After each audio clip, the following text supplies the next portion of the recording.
Yeah, let's get. When I pull up in the spot, they be asking what I got. Gas for an extra mile, an extra inch for the dot. When I pull up in the spot, better show me what you got. Red beam, headshots, you better give me what you. Yeah, let's get. When I pull up in the spot, they be asking what I got. Gas for an extra mile, an extra inch for the dot. When I pull up in the spot.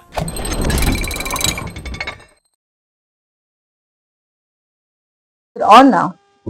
Okay. Hi guys, my name is Salva Tshukudu Phasha. Actually, okay, my name is Tshukudu Salva Phasha, the owner and the founder of Alvada Creations. I'm sure most of you know about it. Yeah, a brand grown in Diepsloot. Now we're based in Riverside Farm Village.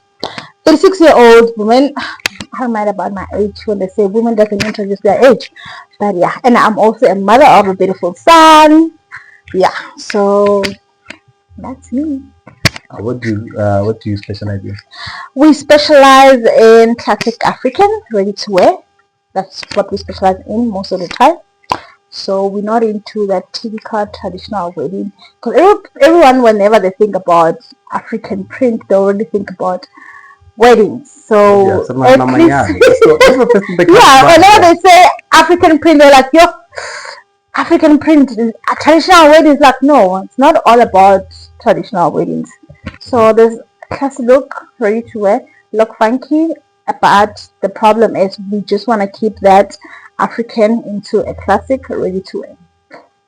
Okay, let's just take it back a bit, right? Just tell us a bit about your childhood and what made you decide that okay, you want to get into fashion. Okay, I've grown up in Askororo in Zani, and from there I had a gassy childhood. I studied in Riverside when I was in grade 11. I'm in grade 7.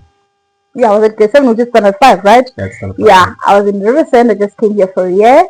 Was it 2000, 2001, somewhere there? Yeah, that's how old I am. I feel like I'm old. Then I did my high school, full high school. I was in St. Angus. Okay. St. Angus, that's where I did my whole high school. Then yeah, I'm just a gassy girl, you know, all the way from Diepsloot. But like, when did you decide that okay, fashion, it's what I want to get into?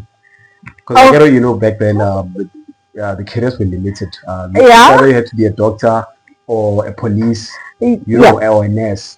Okay, to be honest, right, I had this fashion thing in my blood a bit. My mom's mom, she was a designer, and then my mom's dad, she was designer also. Not really designer, like they've been doing the sewing things in their life forever. So I did that in my primary school. We're doing some networking and stuff like that. So I started enjoying it, but I didn't think it's gonna be part of my career when I grow up. You know, things just change when time goes. And I remember in grade 12, whenever I need extra cash, I'll do baking and then do some crochet belts for people that said it's cool for extra cash. And yeah, I saw like people they love my craft and earrings also. They started loving my craft, but I didn't. It was still not part of my journey. Yeah. I remember when after a year, I wanted to go to school, but I was going to register something different. When I got to Johannesburg in Parktown, when I get there, what I wanted to do was school. You know, when I go to school, when you want to be at school so badly. And I asked them, oh, what position are you guys open? Yeah. But we have fashion design and we have hospitality. I was like, hospitality, man, I can teach myself how to cook. I know my best cook, I even know. Then I was like, okay, let me go for fashion design. Let's see how it goes. So if I don't like it after a year, I will change back to what I wanted to do, which was marketing. I just wanted to do marketing. Then from there, I'm like the queen of fashion. I'm like, okay, that's how it is. Then you're like, all right, let's go. Because to be honest with myself, I don't like books. Anything that comes with books, it's a hassle for me. I enjoy working with my hands. But still, give me a beautiful thing, work with hands. But you still sketch, so it's still yeah, but like it's not reading like typical reading that I need to read. You know, Mr. So what? No, that one count me out. Count me out. I'm just praying God must just give me a child with the knowledge so that he can study, because business is a shit, guys. But here you're running a successful business. Okay, you can feel like it's successful. Okay, I can say successful because people, they know it. People, they enjoy it. We have good quality for them. But behind the scene of the business, it's very tough. Yeah, obviously, behind the scene, it's very, very tough. And people, they always think that having a business, it's nice. You know, like, she's the owner of this brand. But they don't know how that brand is. Like, we struggle a lot. Financial, you have to pay workers, you have to make sure that workers are happy, you have to make sure that clients are happy, you have to make sure that your landlords are happy. Like, it's just a lot. It's just that a lot of entrepreneurs, what I've noticed, that they always give us the good stuff. They don't tell us about the other side. I don't want to lie to you. Owning a brand, it's a lot. Maybe if I was a millionaire, maybe I'll feel like it's better. But owning a brand, it's a lot. I don't want to lie to you. And people, when they see you back dressed well, they'll be like, she has money, she's doing very well. And they'll be, no, guys, no. It's not like that. It's not like that at all. We need more people like you who actually tell them about the other side. Because we know about the pretty stuff, not the hectic stuff. I always tell myself that I want the best for my son. I won't advise my son to do the same thing that I'm doing. Okay. I totally won't. What I'm going through every day with brand, when I'm going through every day with client, what I'm going through every day with the whole concept that's moving on with the brand, it's really, really not easy. People, you can just wake up in the morning and decide, you know what, I need to close this for like 3 months. Maybe by the time I come back, my mind will be open, my mind will be ready for the next journey, my mind will be. But the problem is, you love being there, you know. You just told yourself, or even if I close for a couple of weeks and recharge myself and restart, you still want to see yourself there. Yeah, which is valid. It's going to be impossible for you not to be there. Yeah, but to be honest, it's a lot. It's hectic. So, the name, how did you decide on the name? The name, right? I was at the college. I remember I met this lady by the name of Linda Zwan. She's my friend. She's still my friend even now. I love her so much. So we wanted to create something together. We first came with a name called Shalinchu. I remember very well. With Shalinchu, back days then, it used to be the hit Kapota's Kitchen. Remember where they call the kitchen? We used to do pajama shows, fashion shows. There used to be a lot. I miss that place. We used to have a lot of fun doing a lot of shows, but it was 3 of us. It was me, Linda, and Charmaine. And then from there, we decided Charmaine, she's more into old school. So it was just me and Linda. We had to come up with another brand. So we came up with brand. She's like, no, we're going to come up with a brand. You can keep it because I want to do something else. So we just came up with a name together. She was helping me coming with a name. And when we add our names together, voila, it came with a beautiful Italian name, you know? Because it does, it does. People are always like, girl, why did you come up with that? It's a long story, but it's not a long story. It's just that. So, yeah, that's how I came up with the name. But like when you started out, Kokas, you know, the challenges. Kokas, to be honest, at first, Kokas, it used to be nice because you, that girl, you know, that fashionable girl, everybody love, everybody want to see, everybody want to clean, everybody, like, you know, used to be fun. But behind that, I was not on that position of saying, I'm here on the brand because I want to make money. You know, when you keep on growing up, you realize I'm not here just for playing and having fun. As I used to be. Like I said, I don't want to lie to you. I used to think that business is just having a business.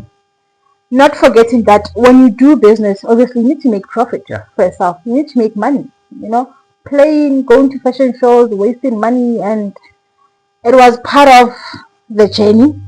But I used to do it for fun. I used to think only the brand actually is just fun, you know. The hit, you know, being a popular girl, you know, as a stylish and stuff like that.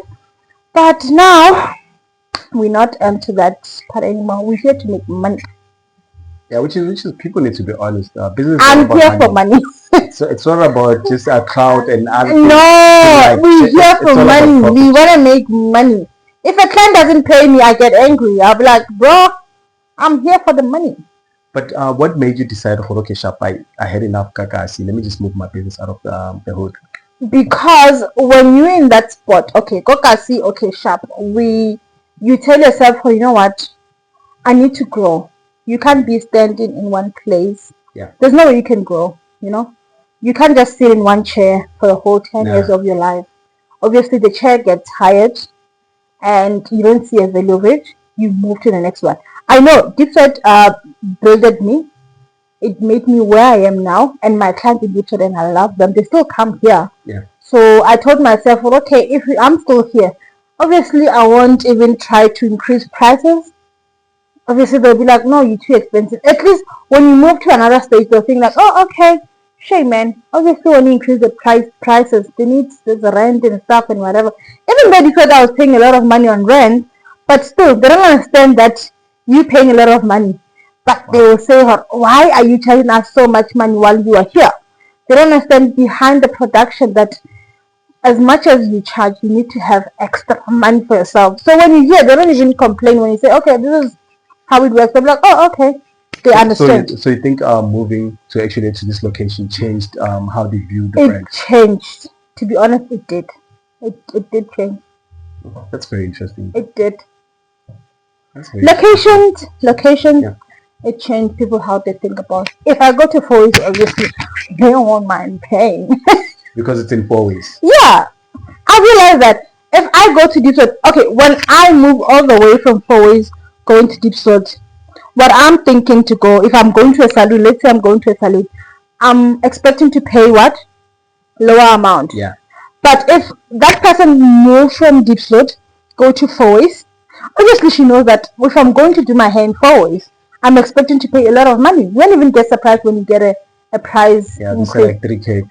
True that. Coca, you pay like $300. It's like when you go to KFC, when you buy from KFC, the price are lower. But when you buy it on Uber app, the difference. A lot. Then you ask yourself, how? You know? So it's like that. I actually hope people are taking notes. They must. I hope they take notes. Let's dive into a bit into the Italy Fashion Week. Oh yeah, the best. That was how do you find yourself in that space? Like how the process? Okay, the process with that, I'm part of a CEDA, you know, so there's this workshops we need to attend, register with CEDA, learn about import, learn about export, one of those. So they take out registration at all the time if you want to do one, and then they select. So I found myself, I was the luckiest in that list. Then we went and showcased in Italy with CEDA and DTI. So yeah, they paid for everything. I was like, me flying, huh? Overseas for the first time. And then from there, I keep on getting another gigs after gigs. It was nice. It was nice. And then COVID came and crushed everything. Yeah, COVID just COVID like to be honest, COVID cracked a lot in our life. It cracked a lot. I remember I even moved from my premises where I was renting back to the house. Yeah, COVID did a number on I moved back for 6 months, went back straight home, working back to the bedroom until I become here again.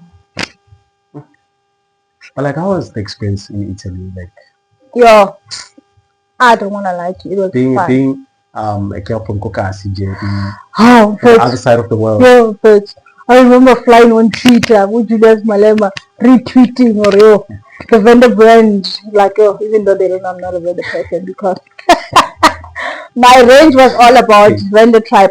I love that because I know I love colors and it's better we have colors. Yeah, but really bright, you can, nice colors. Yeah, you can be a culture but not love the colors the way they construct in your mind.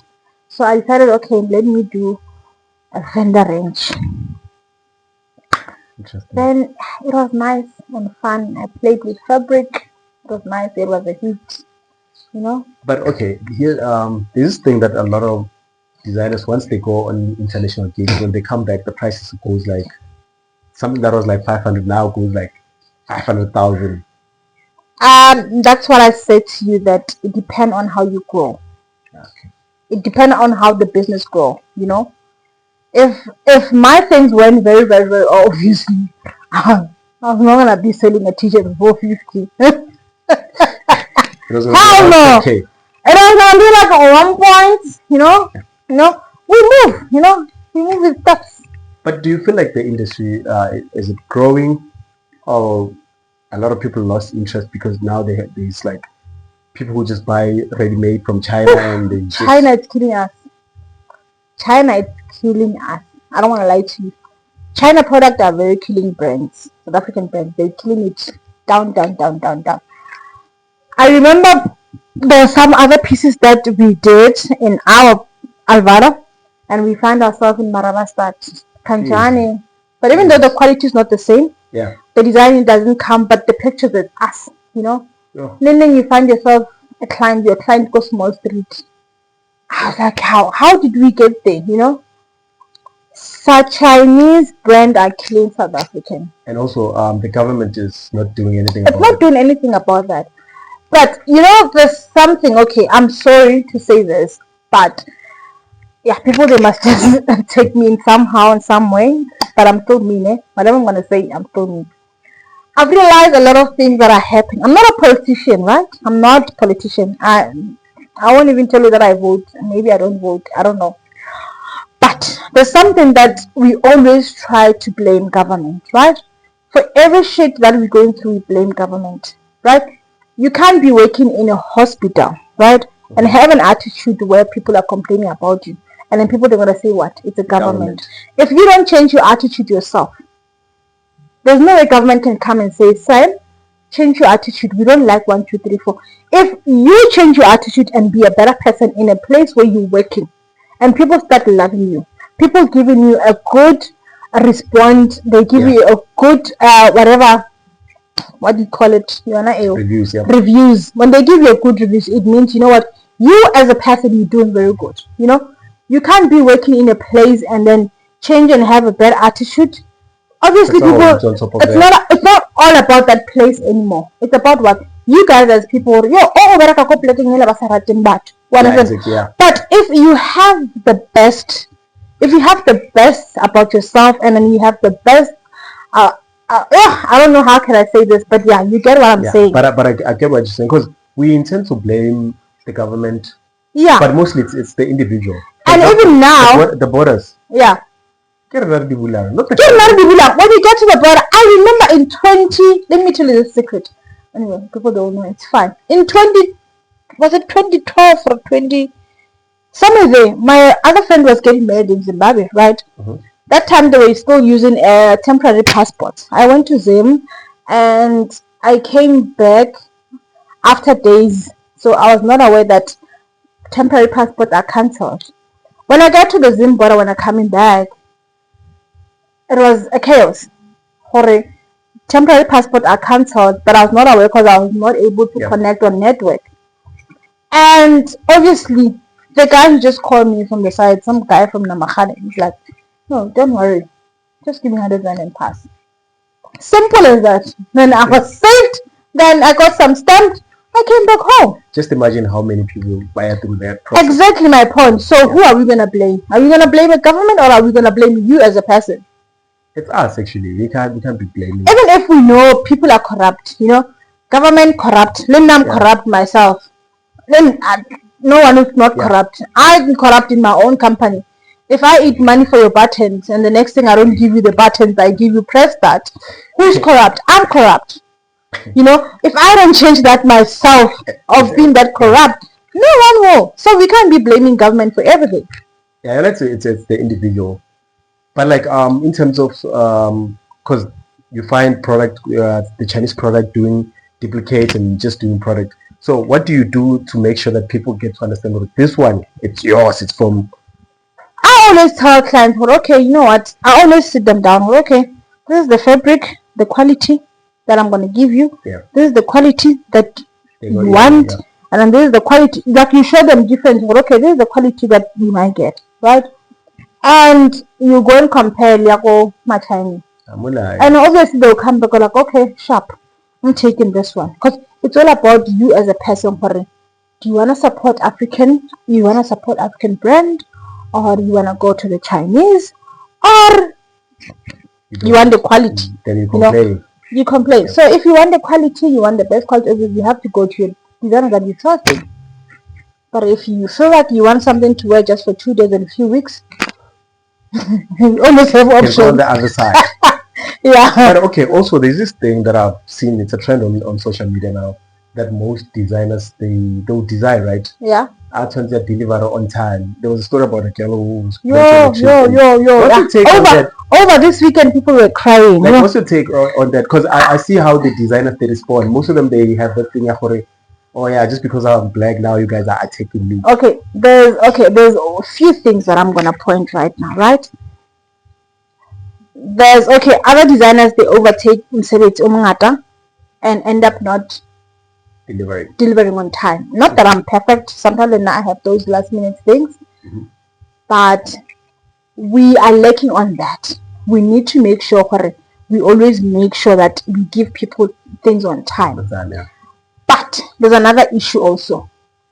You want your item in 2 days, right? And I'm asking you, please pay immediately payment, right? And I have to go and buy product to make your thing the sharp, right? Then boom, you pay me, get a different bank to FNB, and it's a business account, and then your money clear after 3 days. It clears on the day you collect. Yeah. So summertime I was not able to buy your fabrics because I have to wait for your money to clear. Yeah.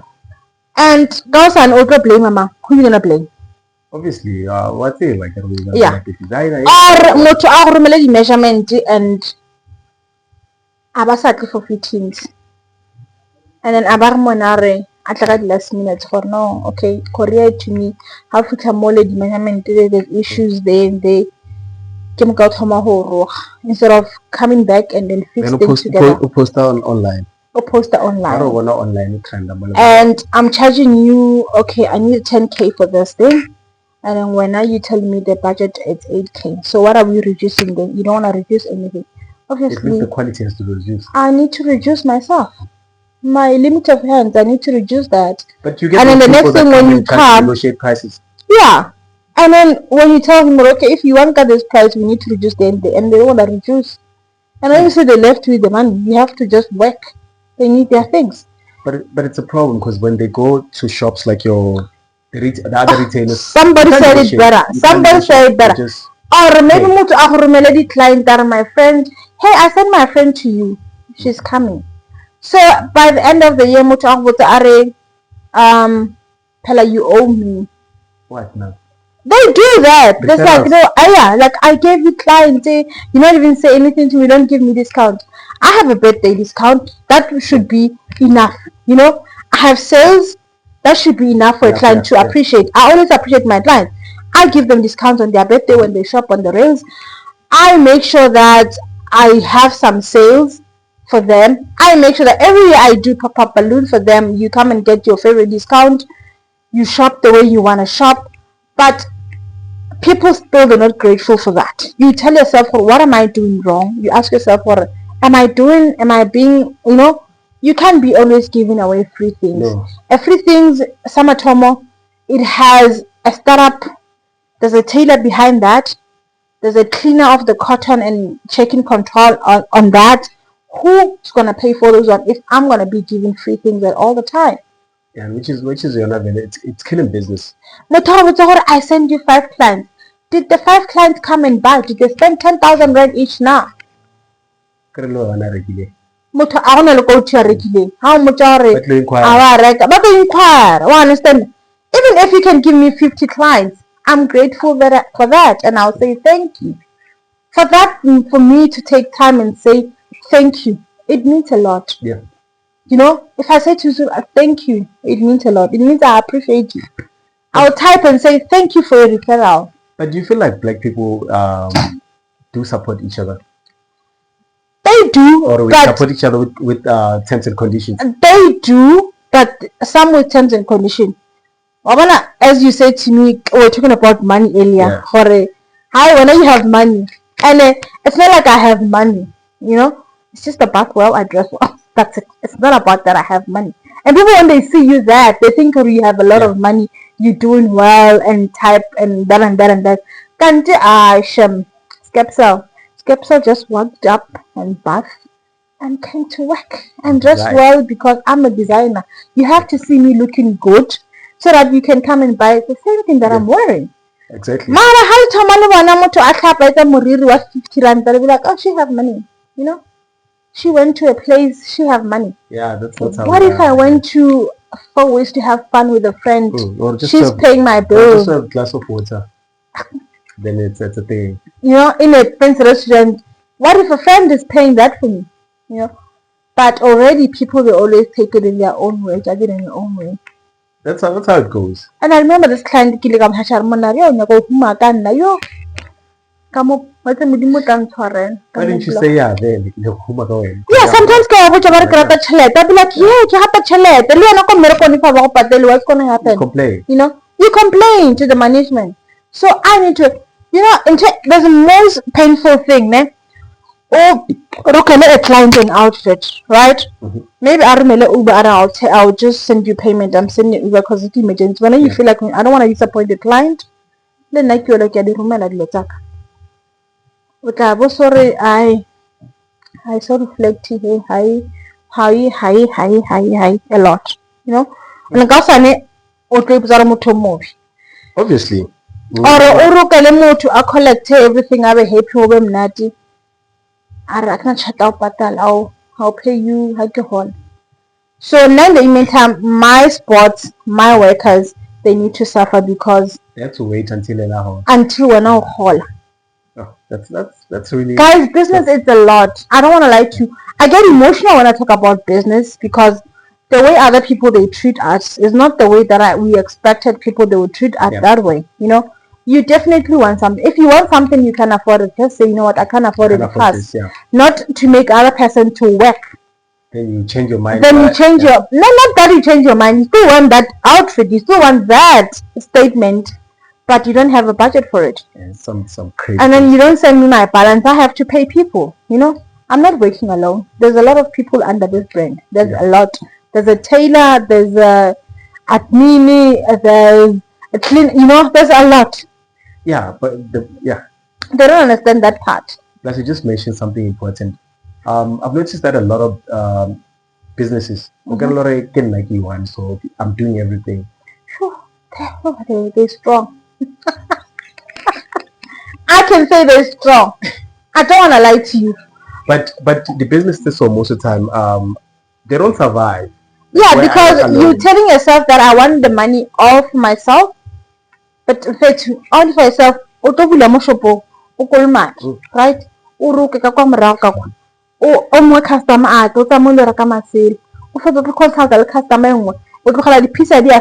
that's why they end up having delayed what because there's no way you can do that on your own. There's no way. I have my business partner, it's Taban Opamaila, right? He does admin and make sure that paperwork and everything they update all the time.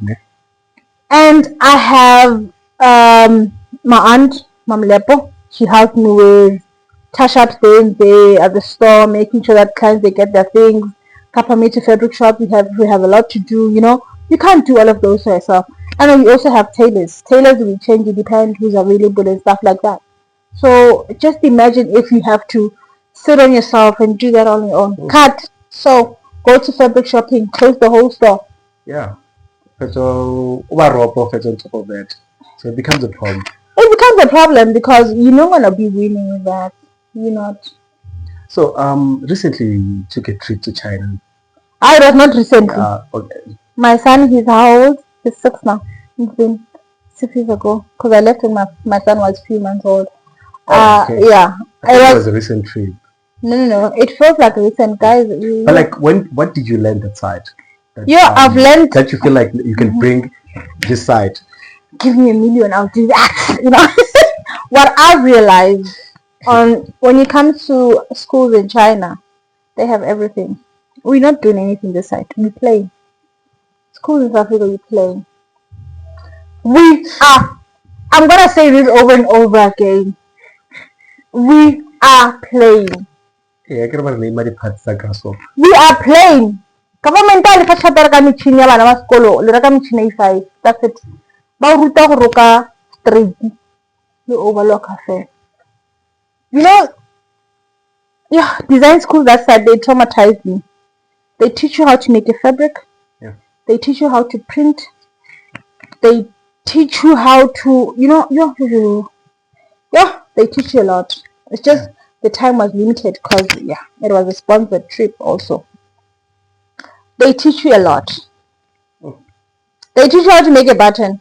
We just get buttons there ready and zips ready. Yeah, this side. They teach you how to make that. What if you're desperate, you don't have money to go and buy the zip? You can make your own. Okay. That's why they teach you everything. But like, what message can you give like kids that want to get into fashion? Let's just say it's kids from Kokasi, It depends on how you want to get into it. You getting it because you love it, you getting it because it's passion, or you getting it because you want to make money. So there's 3 different types of things. When you get into that fashion, baby girl or baby boy, what do you want to do with it? You want to be successful, or you just want to make clothes all the time for yourself, or you just want to make money on it? No advice that I can just give people. From what you've interviewed me, they had advice. It's all about your heart. It's all about your heart. The trauma that I'm going through with my brand, the other person might not go through that. You might get into fashion, you might win and have the best life on your lap. But with the trauma that I went through, I wouldn't advise anyone to do the same. But it's always not the same. Not the same experience. You might win, I might not lose. So it's all about your heart. If you feel like you want to do that, go for it. I mean, don't do that. If you want to go for it, go for it. Yeah. Enjoy it. It's fun. Being in fashion world, it's fun. Like a lot of fun. You get dressed up the way you want. You just want to look hidden every day. Just the advantage of it. But definitely get into business to make money, kids. Don't get into business because of a fashion. Get into it to make money. Money, guys. Money is all you want. I give you advice. I go for patient work. No, get into business to make money. We want money. In closing, what do you want people to remember you? How do you want people to remember you? As a stylish person, obviously, because I always look cute. Okay. No, they must remember me with my hard work that I did. The way that I dressed them, the way that I made them look so beautifully all the time, especially my plus size women. Oof, I know I kill it with my range, I kill it with the outfits, I kill them. They always look cute because of me. But like from here, where to the business? I just want to make money. I just want to make a lot of money. I need business to grow international and everywhere. But definitely I want to make a lot of money.